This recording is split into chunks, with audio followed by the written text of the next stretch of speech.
Well, hello there. Welcome to Blick Art Materials Workshops. I'm Julie Davis. Can we start out this morning with a little story? I'd love to tell you a little story.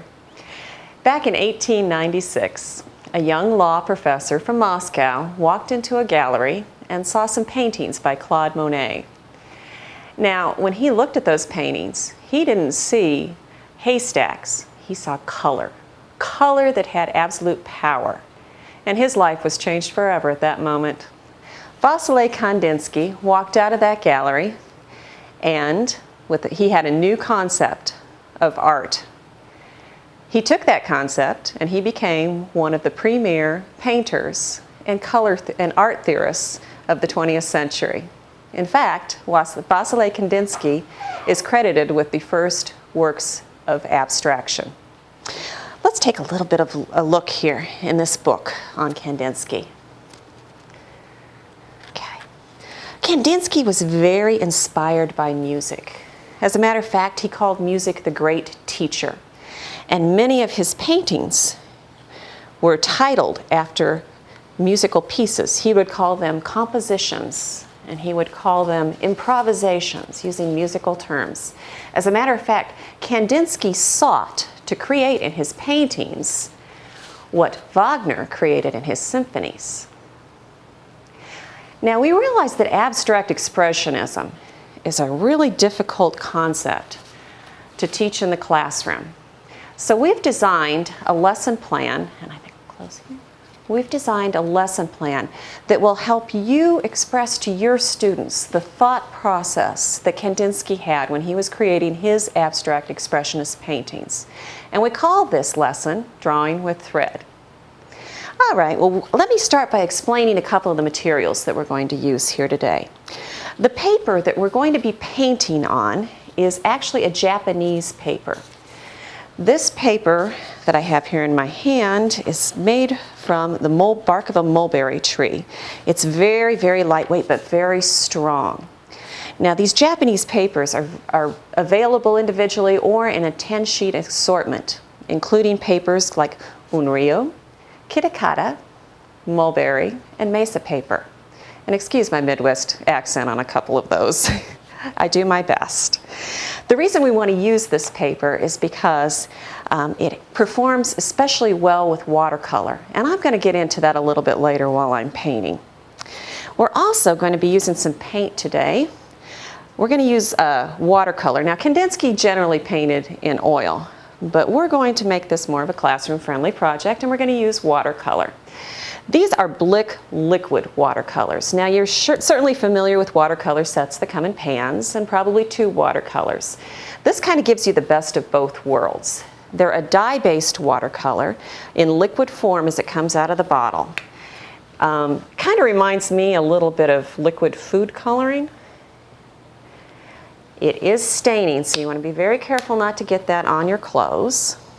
Now, these come in 18 beautiful colors. I have the primaries out here today, red, yellow, and blue. And then there's also 6 incredible metallic colors. And I am just going to pour out some of that just because it's beautiful.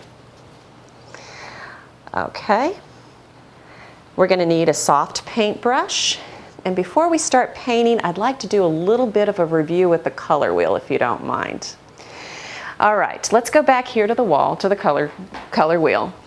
Now, you probably remember that colors opposite each other on the color wheel are known as complementary colors. All right, a red would be a complement of green, okay? A yellow would be a complement of violet. Now, this does not mean when you mix the two together that they are very attractive. As a matter of fact, when you mix a complementary color together, you generally get a brown shade. So for this project, we want to keep our colors as bright as possible. Kandinsky's paintings were very brilliant. So we're going to avoid mixing colors opposite each other on the color wheel. Now, we can mix our yellow that we have out here with a red, and we'll be able to get a beautiful orange color. Or we can mix that yellow with the blue and make a green. However, when we mix, we are not going to mix the yellow with anything remotely resembling violet, because otherwise it's going to turn brown. And we're not going to mix our red with the green that we mix. So keeping that in mind, let's begin painting. I've already cut down these sheets of mulberry paper, Japanese paper, but let's tear them up into even smaller pieces because we want to make a sheet of this go a long way across the classroom. So we'll take these sheets and just tear them into some smaller pieces and put them on a stack of paper towels to paint. Okay, I'm going to pull my palette over here a little bit closer so that it won't drip across the table. And I do have some water handy when it's time to go change my colors. And another stack of paper towels to blot my brush on. I've got a Blick Economy Camel Hair brush. This is a really good watercolor brush for doing this project. And I'm going to use the color straight full strength from the bottle. You can see I'm just applying the yellow. Okay, at this point, we're not really making anything. Yeah, that red really stands out. We're not really making anything. We're just mixing the colors on the sheet. We're leaving brush strokes in. You can actually leave some white areas on the sheet as you paint it. Okay, now notice how the colors are starting to kind of feather and blend together, almost giving you a tie-dye effect. Now that's the reason why we're using this rice paper. Have you ever heard of a word called sizing? Now sizing is something that a paper manufacturer puts in their paper when they're making the paper. And sizing keeps the paint or too much water from absorbing into the paper at once. If you have a drawing paper that you're going to use markers or ink on, you're going to want to have a sized paper because you'll want to have a crisp line that goes with that drawing. You don't want that ink to soak into the paper. In this case, we want the paint to soak into the paper, and that's why we're using an unsized paper. Okay, so I've painted a couple of these pieces here. I would continue to paint 2, 3, maybe even 4 more pieces. But in the interest of time, let's move these aside, and I'm going to bring over some that are already dried.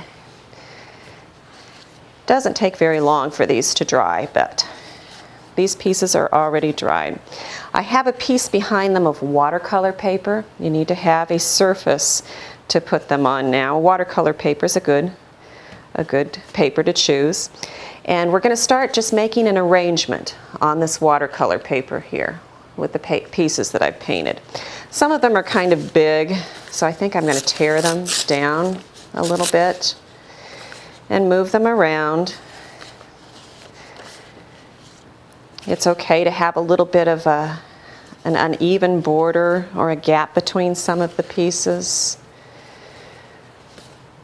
Just move them around until you kind of like where they're placed. Yeah, that looks pretty good to me. All right, now we're going to take a glue stick, a Blick glue stick, and we're just going to lightly tack these papers down to the paper underneath it. Now these do not have to be perfectly tacked down on every edge. And they can tack down to each other, of course, as well as the paper. But we're just going to make sure that they stay in place and don't move around too much. Okay, and we're going to allow that to dry as well. Move that aside, and I do have a piece here that has the pieces already tacked down. Okay, now you can kind of see what I didn't mention when I was doing the painting is the gold paint, the gold watercolor paint. Do you want to zoom in here for just a second? I'm going to try and catch the light. There it is. See that sparkle? See that sparkle that adds to it? Kandinski didn't use the gold, but if he had it available, I am sure that he would have. That is just absolutely beautiful. Now, the next point that we're going to do is we're going to add the melody. Up to this point, the colors that you see under here, going back to Kandinski's compositions and his love of music in art. This would be possibly the rhythm, the sub-melodies, all of the pieces of the symphony underneath the melody. Okay, at this point, we're going to add the melody to the piece. If you are working with elementary ages, you're going to add line on top of this piece with just some simple black yarn. You can use a little bit of glue to get it to stay down, and just have your yarn move about the piece like this. You can create a lot of different ways. Now you can see from what I'm doing here that this is something very different than if I had taken a black marker or a black crayon or something like that and come in on top of this and just drawn lines. You get a much more expressive quality to the line when you do it this way. All right. So this is how an elementary class would probably finish up this piece.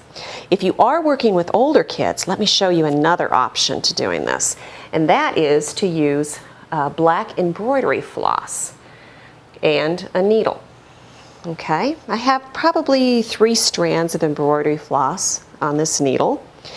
You want to take a look at your composition here in front of you. You might see an area that looks like something to you, and you might want to further define that shape. Like, in a strange way, this looks like a blue eye to me with a red eyeball. So I might want to go around that and to further define that as an eye. Or I might want to just find an edge that I see happening here and follow that edge. So I'm going to just start doing some stitching right now, right on top of this piece, going through the back paper and back again. Once again, with thread, you can get so many different expressive lines. Now, you could teach your students some certain stitches if you'd like, but I just kind of find it neat to see what they discover on their own, you know? They can do short little lines, they can do long little lines, they can do running lines. If you want to use musical terms again, they could be staccato, they could be largato. But as you can see, this will probably take some time to go ahead and stitch this piece. So I'm going to move this aside now, and I'm going to show you a finished piece. All right. Here's a piece that's been completed. Isn't that incredible? If you look real close, you can probably see where the artist here found some things that reminded them of a landscape, perhaps trees, perhaps a sun, perhaps it's just forms. That's the beauty of abstract expressionism. At this point, you're going to want to have a conversation with your students and just see how their viewpoints have changed and what they've learned. I'm sure you're going to find that it's very, very, very exciting. Well, and that is Drawing with Thread. I thank you very much for joining us today.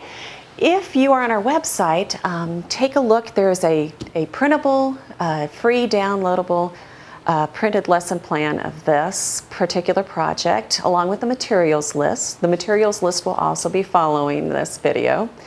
You'll also find national standards for the visual arts education listed with this project, and some teaching objectives as well. While you're at our website, you may as well take a look around, because there are hundreds of other lesson plans and art projects out there available. For all ages, for all skill levels, you could look for days at all of them. I thank you very much for joining us again. I hope you enjoyed this, and we'll see you very soon.